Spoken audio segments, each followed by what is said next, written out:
కాలనీలో పనులు జరగాలంటే కౌన్సిలర్ మనోడై ఉండాలనా లేదా మీరు ఒక్కసారి ఆలోచన చేయండి. మన ఎమ్మెల్యేతోని మన మంత్రి దగ్గర పోయి కూర్చొని నాకు ఇది కావాలి అని అడిగేటోళ్ళు ఉంటేనే కదా సమస్య పరిష్కారం అయ్యేది. కాలే యాదయ్య రోజుడిసి రోజు నా దగ్గరకు వస్తాడు. రోడ్డు గురించో మోరీ గురించో వీధి లైట్ల గురించో ఆయన మున్సిపాలిటీలే కాదు ప్రతి గ్రామానికి రోడ్ల కోసం యాదయ్య పొద్దునే నిద్ర లేవంగానే మాకు యాదయ్య గారు ఖచ్చితంగా వచ్చి కూర్చుంటాడు. సార్ నువ్వు ఎట్లనైనా ఇవ్వాల్సిందే లేకపోతే ఊరికి పోయే పరిస్థితి లేదు అని. అంటే ప్రజలకు పని చేయాలన్న ఆలోచన చిత్తశుద్ధి ఉంటే పనులు పరిష్కారం అవుతాయి. అడగంది అమ్మైనా అన్నం పెట్టడని చెప్పారు. మరి ఇవాళ అడగకుండా పనులు జరుగుతాయా? ఇవాళ మూసీ ప్రక్షాళన మనం చేసుకుందాం అనుకుంటున్నాం. అనంతగిరి వికారాబాద్ కొండల్లో పుట్టిన మూసీ నది ఈసా నది ఈరోజు ఒక పక్కన గండిపేట హిమాయత్ సాగర్ ఉస్మాన్ సాగర్ నుంచి ఈరోజు మనకు బాపు ఘాట్ వరకు రెండు కలిసి ప్రవహిస్తున్నాయి. ఆ తర్వాత హైదరాబాద్ నగరం నుంచి కృష్ణా నదిలో కలిసే వరకు నల్లగొండ జిల్లా వాడపల్లి వరకు పోతున్నది. మూసీ నది ప్రక్షాళన చేసుకుంటామంటే లేదు లేదు చెయ్యడానికి వీలు లేదు. ప్రజలు కాలుష్యంలోనే బతకాలని బీఆర్ఎస్ వాళ్ళు బీజేపీ వాళ్ళు ధర్నాలు చేస్తున్నారు. మన వాళ్ళు పోయి మూసీలో ఉన్న కాలనీలలో వండుకున్నారు. వరదొచ్చినప్పుడు నేను అడిగిన మరి పోండా ఇప్పుడు మూసీ దగ్గర పోయి పండుకోండి చూద్దాం, మూసీలో కొట్టుకుపోయి కృష్ణాలో తేలుతారు పోండి అని. ఎవడు అక్కడి దిక్కుపోలే. ఎంతసేపు చేసే అభివృద్ధికి కాళ్ళలో కట్టెబెట్టాలన్న ఆలోచన తప్ప అభివృద్ధి చేసుకోవాలన్న ఆలోచనే లేదు. గుజరాత్లో సబర్మతి రివర్ ఫ్రంట్ చేసుకుంటారు, ఢిల్లీలో యమునా నది రివర్ ఫ్రంట్ చేసుకుంటారు, ఉత్తరప్రదేశ్లో గంగా నది రివర్ ఫ్రంట్ చేసుకుంటారు. ఇవన్నీ బీజేపీ పాలిత రాష్ట్రాలు. గొప్పగా చెప్పుకుంటారు మా నరేంద్ర మోడీ ఇన్ని రివర్ ఫ్రంట్లు చేసిండు, ఇంత అభివృద్ధి చేసిండని. అయ్యా మరి గుజరాత్కు సబర్మతి రివర్ ఫ్రంట్ కావాలి, ఢిల్లీకి యమునా నది రివర్ ఫ్రంట్ కావాలి, ఉత్తరప్రదేశ్కు గంగా నది రివర్ ఫ్రంట్ కావాలి.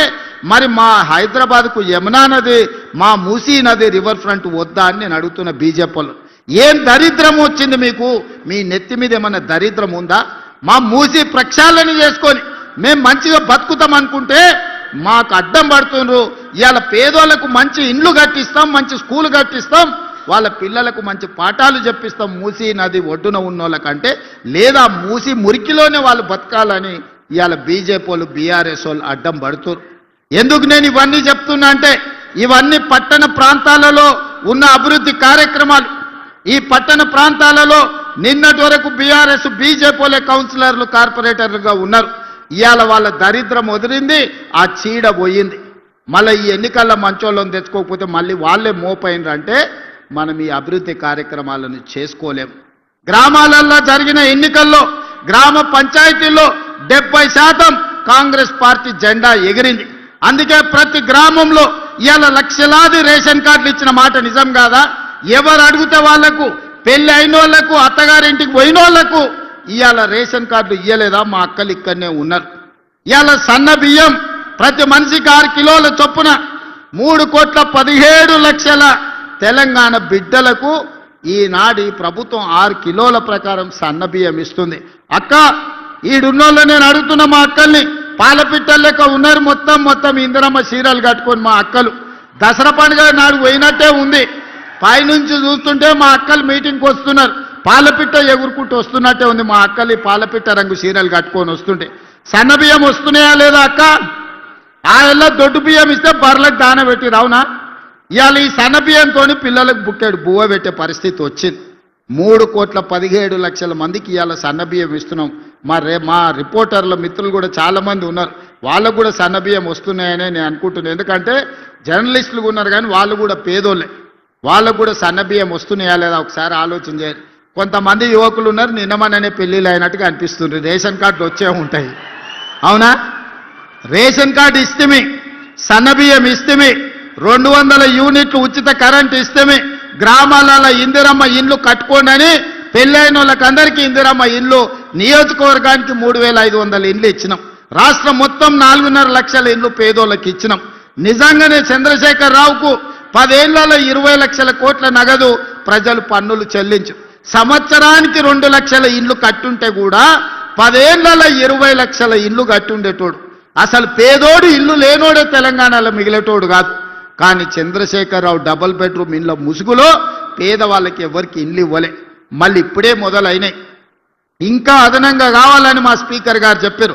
తప్పకుండా ఏప్రిల్ మే నెలల్లో మళ్ళీ అదనంగా లేనోళ్లకు ఇందిరమ్మ ఇండ్లు మంజూరు చేసే బాధ్యత ప్రభుత్వం తీసుకుంటుంది. అందుకే విధంగా ఈరోజు ఇందిరమ్మ ఇండ్ల విషయంలో మనం ఎంత జాగ్రత్తగా ఉన్నామో చూడండి.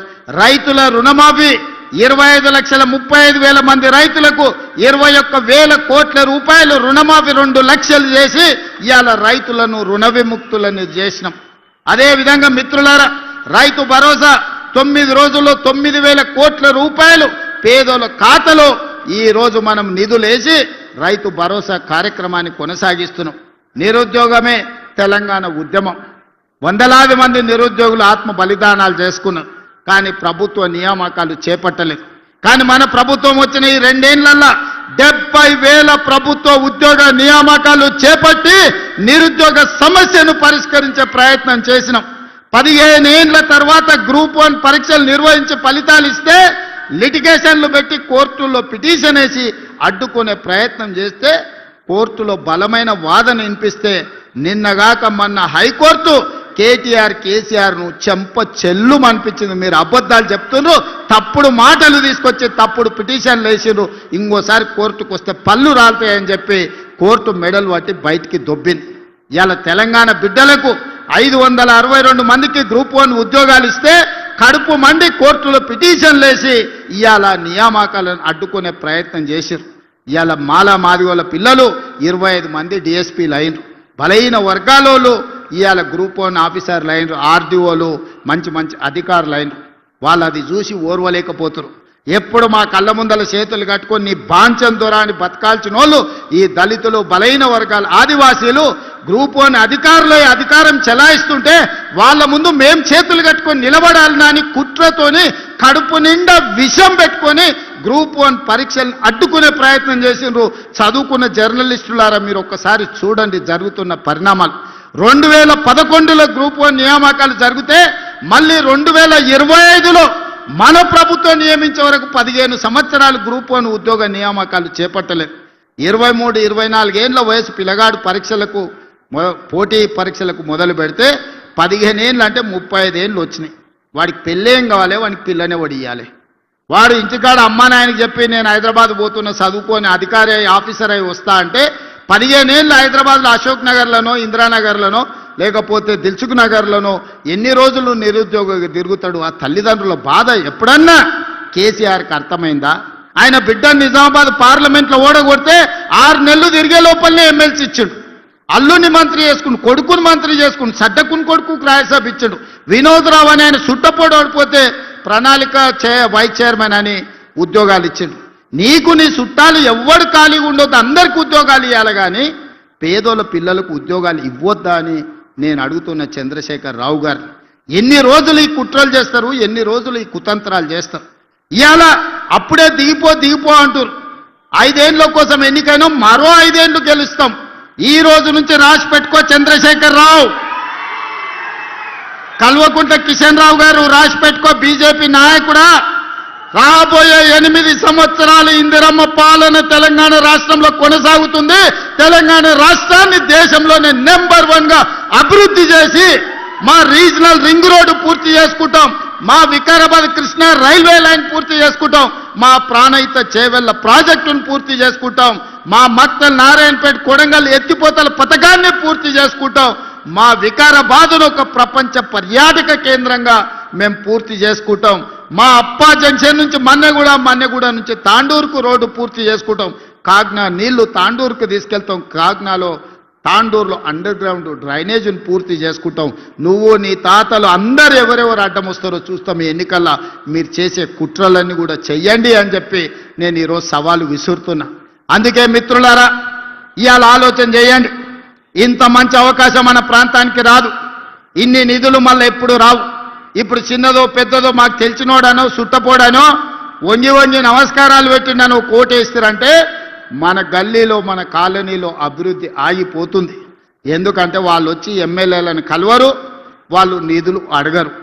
మరి అడగనప్పుడు